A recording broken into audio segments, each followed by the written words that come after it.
Are you struggling to find the right products for your e-commerce business? If so, keep watching. In this video, we're going to be talking about why selling high-ticket products is key in today's e-commerce market.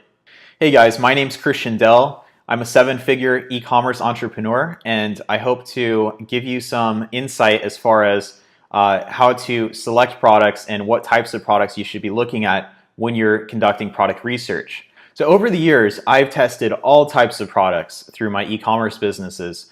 From just low ticket ones to high ticket, and everything in between, in all types of different niches and categories, and basically the what I found was, and this went for basically all categories, didn't matter the niche, didn't matter the industry, whatever that it appeals to, or the category that it appeals to. What I found is that high ticket products are the key to basically building a successful business.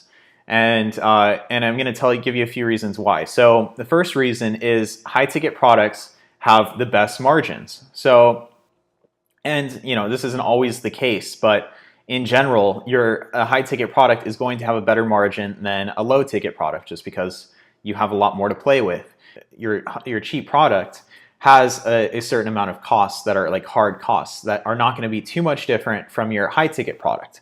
So what I mean by that is like the shipping costs, your fees and stuff like that. Like, your fees, you're going to have a base fee, you're going to have like a base shipping cost, and maybe your shipping costs will be a little bit more for a high ticket product, but it's probably not going to be that much more. I mean, obviously it depends on the size and whatever, but if pretty much the cheapest you can ship anything, anywhere is like $5 to $7, usually even more. So, usually it's probably gonna be around like $7 or $8, right? So if you sell a $20 product, your margin is already cut almost in half just by shipping costs.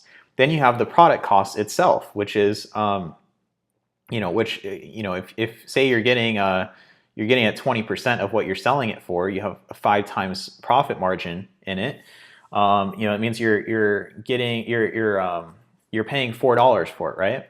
So now you're paying $4 plus $8 for shipping. So now you're looking at $12. Then you have advertising costs, and advertising costs could be anywhere from it depends. I mean, it could be like $4, could be $6 or $8 or $10, and then you're losing money, right? So now you're upside down. You're in the red because you're selling a product that it just doesn't make sense. Like, you need to have a large enough spread in order to make a good profit. So now take the $100 product, for example. If you have a $100 product, your cost of that product was, say it was the same, say it was $20. So you have a 5 times spread on that one too. So now you have basically $80 to play with here. Okay, and say the shipping cost of that product is $20, right? So now you're at $40. So now $40 is your total cost. Now you have your commissions. If you're selling it on like Amazon or somewhere, you have to pay a commission. So that's like 12, 13%. So now now it's like another $13. So now you're in at $53.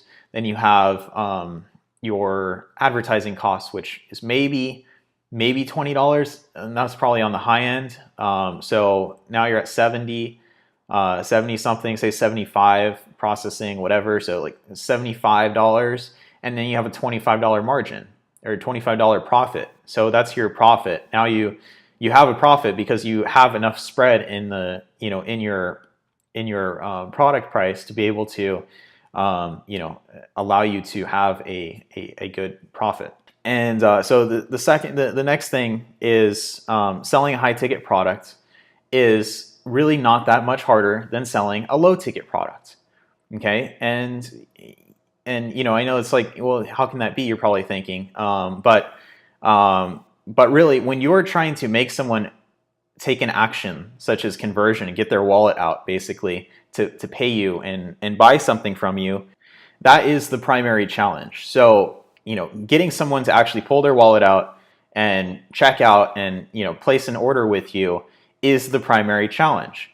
So if you're able to do that with a low ticket product, you can do it with a high ticket product, and it's not that much more difficult because this product that they're buying is a product that they most likely need, and this is that's another key is it needs to be a valuable product that that serves a purpose and that provides value to people.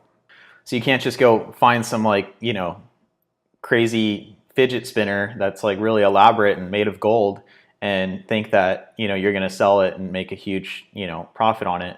I highly doubt you're going to sell very many of them. So basically you need to find a product that serves a purpose, provides value, benefits the person, actually helps them in their daily lives, in their business, whatever. Like it needs to help them in a way where spending a lot of money on it is completely justified. So the best way to do that is to just look at it from their perspective and just kind of put yourself in the buyer's shoes, and then think, well, look, is this would I buy this product? Is it worth, can I justify buying this product or spending X amount of money on this product? And if you can, then then maybe there's a good chance other people can too. But you have to really take a very unbiased perspective. Maybe even get some friends involved and ask them what they think. But you should definitely be getting other opinions. You should be really doing your research and making sure that there's a demand for the product, that there's that there's a good market for it, that it serves a purpose, that it's unique. It's innovative. It doesn't, there's not like a ton of competition. With everything, there's going to be competition. So don't expect for there to not be any competition. It's just that's not realistic. There's always going to be competitors. But is it a market that you can break into? Is it something that you can, you can tap into and carve a piece out for yourself? Now, the next reason why you want to sell high ticket products is because of volume. So now let's talk about, basically the volume of how many products you have to sell in order to meet your certain goals. So let's say you have a $20 product, right? So you have a $20 product and your goal is to make $1,000 per day.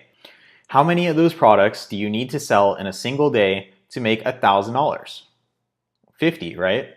So 20 times 50 is 1,000. So you'd have to sell 50 of those products every single day consistently in order to make $1,000. But again, you're not making $1,000 at that point because you have all your expenses and costs.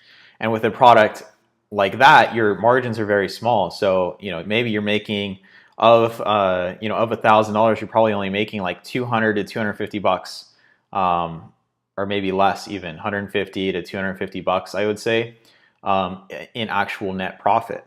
So that's all you're making after all of that. So now your $1,000 a day is only $250 a day if you're lucky. But if you were selling a higher ticket product, say a product that was $100 versus $20, now you'd only have to sell 10 of those per day in order to make $1,000, right? And your $100 product will have at least a 40 to 50% margin in it. So now instead of only making $150 to $250 a day, now you're making $400 to $500 a day in net profit. Because at the end of the day, what really matters? Your net profit. You can make $1 million, but if your margins are only a fraction of a percent, then you're only making like 20 grand a year or whatever. So so again, it all comes down to your net profit.